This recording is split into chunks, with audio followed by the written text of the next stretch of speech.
Joining me now from Capitol Hill is NBC's Melanie Zanona. So, Mel, how united are Democrats in this moment, especially with a partial government shutdown on the horizon? Yeah, well, Democrats are actually completely united, almost entirely united. It's not just the Democratic leadership that's on board, but almost the majority of the 8 Democrats who voted to reopen the government after the last shutdown have come out and said that they will not vote for a DHS funding bill that doesn't include significant reforms. 7 out of 8 of those Democrats, the only exception being John Fetterman, who's often an outlier in his party anyway. And the reason why that's significant is because what that means, Ryan, is the universe of Democrats who could potentially give Republicans the necessary votes is extremely, extremely small. And what's also remarkable about this unity among Democrats is just how quickly it came together. Last week, I don't think anyone really anticipated that this funding package was going to run into issues before the Friday deadline. It even passed the House with some Democratic support. But now we are looking at an entirely different dynamic here. And how are Republicans responding to this? Is there any chance that they may do something like break the DHS portion of this appropriations package out of the vote so that it could be voted on its own, or that changes can be made? Well, I will say that there has been a significant number of Republicans, and surprising the type of Republicans, who have come out and said they are uncomfortable with what happened on Saturday in Minnesota. However, there is no indication at this point that they are going to break apart that DHS bill from the rest of the package. Part of it, though, is a timing issue. As I said, the deadline is Friday. The House is out of session. So if they vote on these bills separately because the House did them together, that means the House would have to come back in order to vote on these things in a separate manner. So there's a timing, logistical issue here, but also on the policy. There is a deep disagreement, even among Republicans who say they're uncomfortable with what happened. They had these negotiations already on the DHS funding bill. Republicans rejected some of the things and demands that Democrats were seeking, like mandating body-worn cameras, prohibiting masks. That being said, given that even the president, as our White House colleagues have covered, seems to be changing his tone, there is some hope that perhaps there could be some sort of off-ramp that perhaps the White House could give, some assurances they could give to Democrats. But if that does not happen, Ryan, we are certainly looking at a partial government shutdown starting Friday.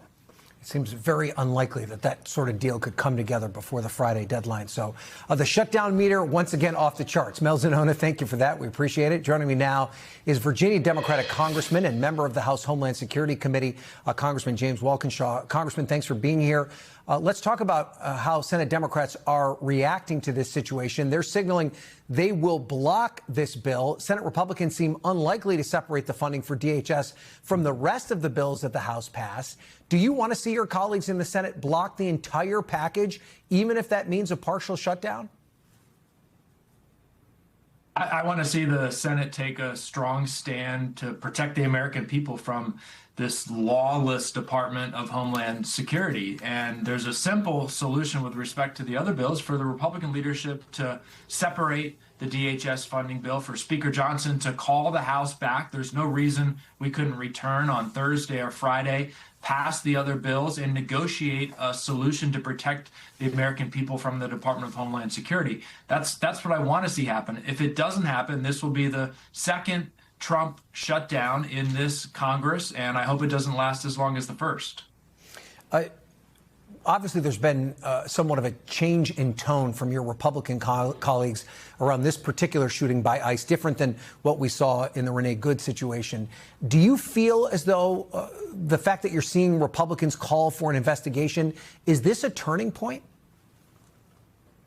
I hope it's a turning point. I wish it hadn't taken this, but I hope it's a turning point. And I think, look, some Republicans are responding to the American people who immediately and wholesale rejected the lies that came from the Trump administration after Alex Pretti's killing. The bald-faced nature of their lies, I think, made this situation even worse for them. But look, we have a situation now where the Department of Homeland Security has gunned down 2 Americans in the streets of Minneapolis in a short period of time. And even for Republicans in Congress who have supported the Trump administration's, in my view, reckless mass deportation machine, this machine that they've put together, they're starting to get nervous right now. And I hope more of them will speak out.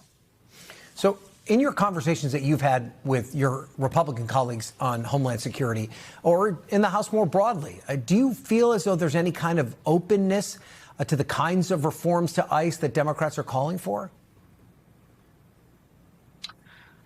The honest answer to that is no. I haven't seen a demonstrated openness to the kind of reforms. And by the way, these are reforms that Americans are calling for.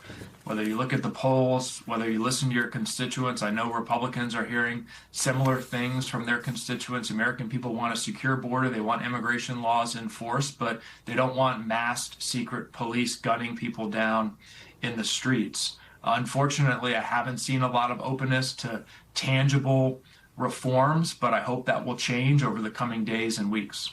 And what kind of reforms are you specifically looking for? We know that Senator Schumer told his conference today their message is restrain, reform, and restrict ICE. We've heard some of your other Democrats go further, actually calling for an outright abolition of ICE. Where do you stand? Where do you think the reform should come? Well, one, long term, I think we have to take down and rebuild the entire infrastructure. It's not just ICE. Alex Pretti wasn't killed by ICE. He was killed by CBP. We have other federal law enforcement agencies now engaged in a lot of this brutality. All of it has to be reformed and rebuilt from the ground up in a way that's consistent with our Constitution and our values. Immediately in this funding bill, I think there should be a ban on masks. There should be a requirement that officers identify themselves just as our local police do across the country. There should be a requirement for warrants for detentions and arrests. There should be real use of force standards that aren't just written down on paper, but are enforced, and officers who violate them should be disciplined and pulled off the streets and fired. Those are basic, simple things that every responsible law enforcement agency at the local and state level in the country does. There's no reason federal agencies shouldn't do them as well. So just to clarify, though, do you feel as though ICE can continue on as long as it gets the needed reforms? You're not in favor of abolishing ICE? I want to change all of it. ICE, CBP, the entire immigration enforcement structure should be reorganized. ICE under Donald Trump is completely broken. It all has to be reformed. But again, it's not just ICE, it's CBP and other agencies as well that have been involved in this brutality. All of it has to be taken down, new leadership, new policies, restructured and reformed. That's not going to happen under this administration, realistically. So right now we have to fight for the protections that the American people are demanding. If we go back to the conversation around government funding and the possibility, even as you suggest, that the DHS budget is pulled out, the DHS spending plan, I should say, is pulled out and everything else gets passed, that would still mean that DHS would go a period of time without funding. Right now, they oversee really important agencies like FEMA. I mean, you're right smack dab in the middle of this massive winter storm that grips much of the East Coast. Are you concerned that these agencies that have nothing to do with these border enforcement policies could be in trouble and could face hardship if this DHS package is not passed? Well, you mentioned FEMA. We have to point out that as we speak, the Trump administration is effectively dismantling FEMA, but set that aside. Yes, I'm concerned about that, but the situation that we are in right now is unsustainable. We cannot allow federal agents to brutalize the American people, to kill them in the streets. There have been 2,300 documented instances where courts have found that ICE, CBP, and others have illegally detained people, including hundreds of American citizens. In Minnesota, they're detaining people, not able to charge them because they violated no laws, detaining them for hours or days, and then dropping them off in remote locations when it's 20 degrees below zero. This kind of behavior cannot continue. And then finally, you visited Minnesota in the wake of the death of Renee Good.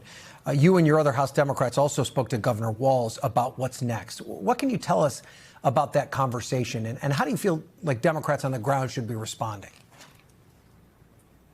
Well, look, one of the things Governor Walz has said privately and publicly is that this is a hugely challenging moment for Minnesota, and Minnesotans are rising to the challenge. We have seen thousands of Minnesotans, by and large, peacefully protesting observing, recording the actions of ICE, CBP, and others.